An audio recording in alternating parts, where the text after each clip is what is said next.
Jessica, a city girl who's an artist living in the country, how did you start your career? I don't know really when it formally started. It's hard to say. It's just been a passion for me always, an interest in cloth and sculptural form and how particularly how fabric moves on the human body. So I kind of came at it a lot of angles. After school, I worked in an art gallery, and I mean we've all got to find our way somehow, how I guess. And I was offered a job there at the Beeley Gallery opposite where I used to catch the bus, and I was offered it because I was always in there when I was waiting for the bus. So they recognised a passion there, and from that time, a year of that, and then working in the theatre, court theatre and wardrobe, then I realised, okay, this is me. I want to work in this way with cloth, and texture and colour, and so I enrolled at Wellington Polytech for clothing and textile design, and I guess that was that first year of that I knew, yeah, this is just, I'm so at home here, yeah. Now, you've been overseas. Yes, I following that and some various jobs in New Zealand, I was encouraged by my boyfriend, who's now my husband at the time, to travel, and I said, okay, I'll reluctantly go for a couple of months, thinking that the world would be like New Zealand, and got to London and just thought, wow. So 2.5 years later, I came home. But yeah, I was very fortunate. I was had some tickets arranged for me to go to the Paris fashion shows, which was gold, and I remembered my mother's words, write a diary, and actually that became necessary to start drawing because the words weren't coming quick enough at the shows. It was just so much to see and so much gorgeousness. So that's was the beginning of the Paris series. So there was no intention really to use that in any way. It was just here I am in Paris looking at the designs of Valentino, Dior, Lacroix. They're just incredible. These guys know what to do with cloth. The lighting was stunning. The models are the best in the world. It was Naomi Campbell, Claudia Schiffer, Hailey Berry, I think, was very young then. It was just absolute professionalism there in front of me.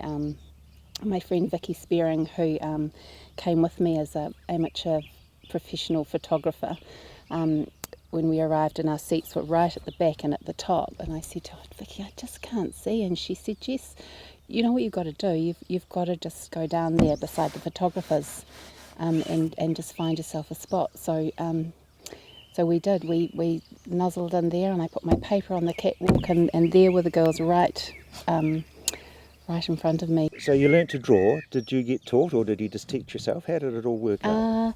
I started drawing the figure when I was at high school, because I felt what we were learning wasn't giving me what I needed, and I was lucky enough that there were some girls at school with me that were doing life classes at Polytech, and they encouraged me to go. When I was 15, it sort of felt okay to go and draw from the nude, male and female, and my mother was very encouraging. My father kept his mouth closed, and I'm sure he felt quite strange about it when I brought the drawings home gleefully and put them out on the dining room table.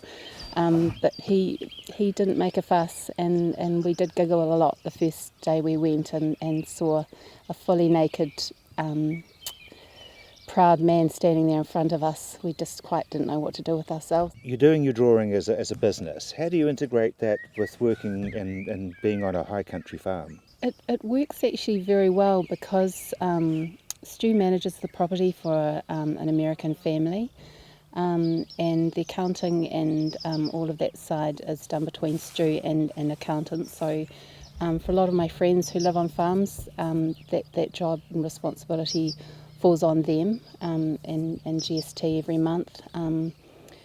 So whilst it's not our own home, and we won't always be here, which is a pity, because we really love the place, it also allows me to really work hard at networking with people that are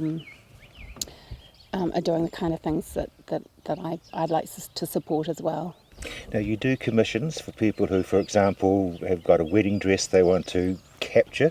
I do. I love to go to the fitting room and draw at that moment, and it's very emotional because it's often the first time the bride-to-be is putting on the most amazing dress she'll ever wear for an incredible moment, and her mother's sometimes there or a dearest friend, so it's a real privilege to be there and draw that very beautiful garment. Now, Jess, you're probably going to go humble on me, but you do make your drawings come to life. Thank you. I knew you were going to go humble. Yeah, I just draw what I see, and I guess I was lucky. I was taught in those life classes by a very tough and talented man, Paul Vandenberg, and he taught me to draw what I see. Don't make it up. So whatever the strongest lines are, where the light is, the texture. I draw in quite a meditative state, I guess. I'm just tuned into what is the real essence of this garment, and yeah.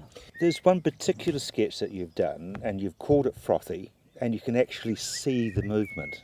Thank you. I try to do that, and I'm helped out enormously by light. If we have no light, it's darkness. So when light hits any form, whatever the texture and nature is of that form, the light will reveal where the shadows are and how it behaves. So yeah, I have a lot of natural cues that I use. Jess, you can do commissions for people who want to have something personal, but you also sell other drawings and sketches. So where do we find those? The Paris collection I have on my website, which is www.jessicagunnstudio.co.nz, and they are all displayed under the Paris series. There's a limited edition of those, which is limited to 100, and there's 20 in that series, 20 drawings that I've selected from about 35 drawings that I made in Paris. And some of those are coming close to the end of that run. I don't actually have a system where people can buy directly, because PayPal and different things, I haven't set that up, but people can email me on the contacts page, and I'm always delighted to hear from people and postage. You can make it happen, Jess. I can just make it happen. I've got some wonderful corrugated boxes that I have made and for me, and postage all around the world is never a problem. Jess, isn't it wonderful? Here you are in the middle of absolutely nowhere, and you've got a website, and you can communicate and sell your works all around the world. Yeah, it is. An email, and yeah, I love my iPhone and my iMacBook. It just makes it really efficient, and yeah, I don't feel isolated at all. It's great. Where to from here for Jessica Gunn, the artist? Well, our youngest son left home last year, earlier this year, and so it's really exciting times for them. We're going to visit Ferg at the end of the week in Northern Territory, and our daughter Lucy's not far away in Christchurch, so we see her from time to time, which is neat. So I'm not sure where it will go, Rob, but... So you're not going to stop drawing? I'm going to stop drawing. I love it. I hope Drawing the Bride grows. I want to... I've started with calling it Drawing the Bride, because when I left art school 4 years ago, I just couldn't paint. I just was overcooked. So I thought I'd go back to basics. So the drawing's been really good. It's like my star jumps, and it's usually only an hour at the fitting room. By the time the dressmaker checks the shape, the form, does the hem, I've got an hour to draw, which is great. That's good, hard sprinting. But I would love to do some longer painted works for any brides that want to put their dress back on after their wedding, and work with some oil and colour, and yeah. My particular favourite artist that I'm looking at a lot at the moment is a guy called John Singer Sargent, who just loved what I love, the figure and beautiful cut cloth and fabrics, dresses. He's a real master. So yeah, I'd like to think I'll be doing a bit of John Singer Sargent. We're in early spring now, as you are with your career, and you're about to hit a magnificent summer. I hope so. I'm not sure if that'll all start happening this summer, but yeah, I'm ready for it.